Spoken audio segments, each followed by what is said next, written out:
Y'all know me by now. I cannot leave well enough alone. So it's time to throw some parts at the Springfield Prodigy.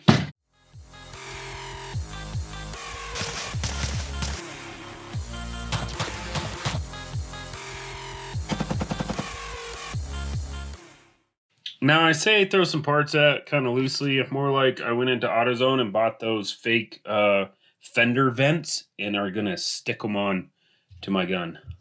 So this wasn't an original idea. I've been scouring YouTube just like everybody else does. That's how you probably came upon this video. But I was looking on YouTube trying to find out, different parts of stuff people are putting in the Prodigy to make it any better. Settled on two things for right now. I know you see 3 packages, but settled on 2 things. Of course, you have to have a Magwell flare, so that's going to go on it. And then the other part that I'm going to do is the slide release.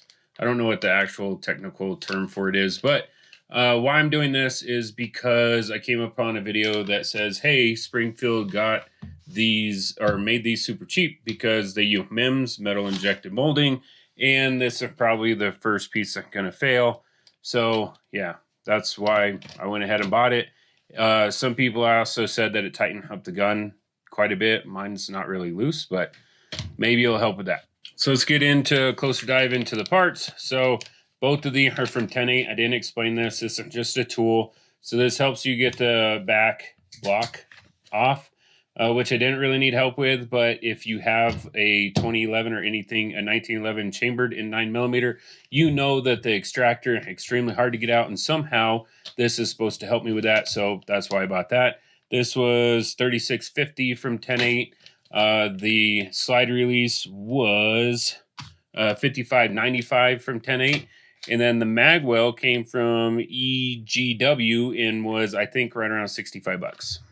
Now, of course, a disclaimer, all over 10.8's website, they constantly say, hey, you should have the parts installed by a professional gunsmith, or you should be a gunsmith if you're trying to install these.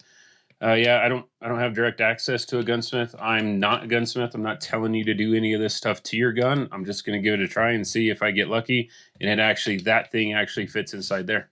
All right, I'm not allowed to show you how to actually work on your gun, so I'm just going to show you if parts fit or not. So let's take a look at this. Here's the old one. I already have it out. Here's the new one. They look pretty much identical. The gunsmithing part will come into play if this is a different diameter than the one coming out of it. So it's a little bit bigger of a shelf. You can see that. It's a little bit bigger of a shelf. And then this is not MEMS. This is MEMS, which is more tend to break. So here we go. Going to test fit this real quick. It does fit in the frame just fine.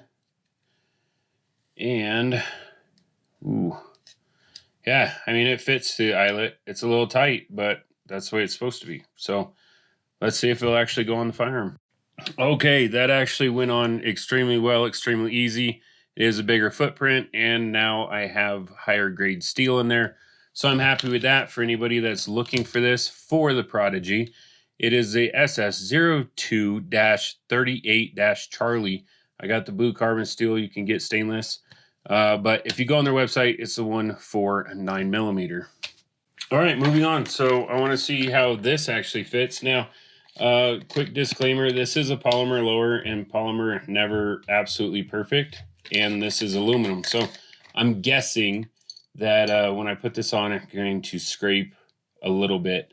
So if you want to keep a perfect finish on your firearm, then probably don't use something like this. But I don't care if it scratches a little bit off. I think I already scratched it a couple times at the range anyway. So here we go.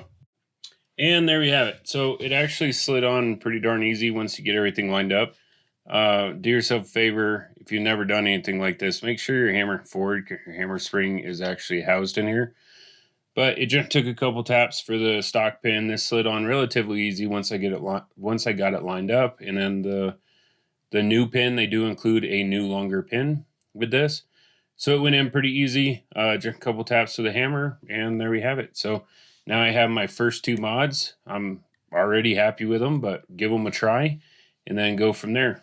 So yeah, I actually really like that. I wasn't sure about this one, but I actually really like it. It slid on. It was nice and snug when it slid on.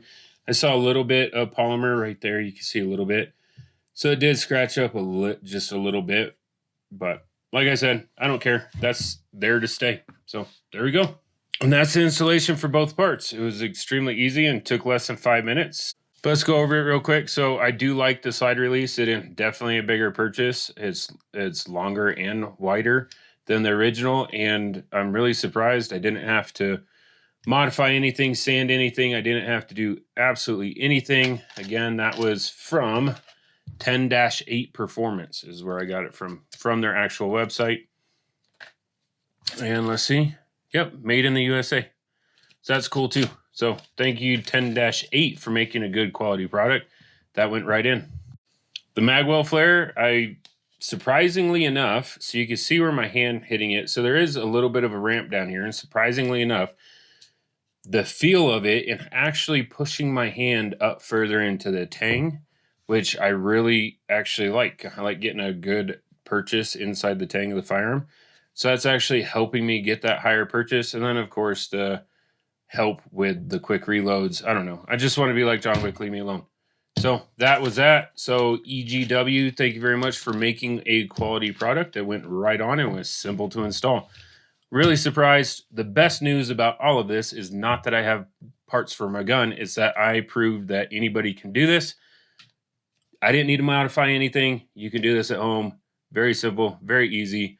Those parts right around $110. And to me, it completely changed the way that the gun feels. So that's enough rambling. If you liked the video and you want to see more, you want other people to see the video, please like, comment, subscribe, share, do all of that stuff. Throw down in the comments if you think I'm an idiot and I should have left it alone or I need to do more. Whatever you want to say, put them down in the comments and we will catch you on the next video.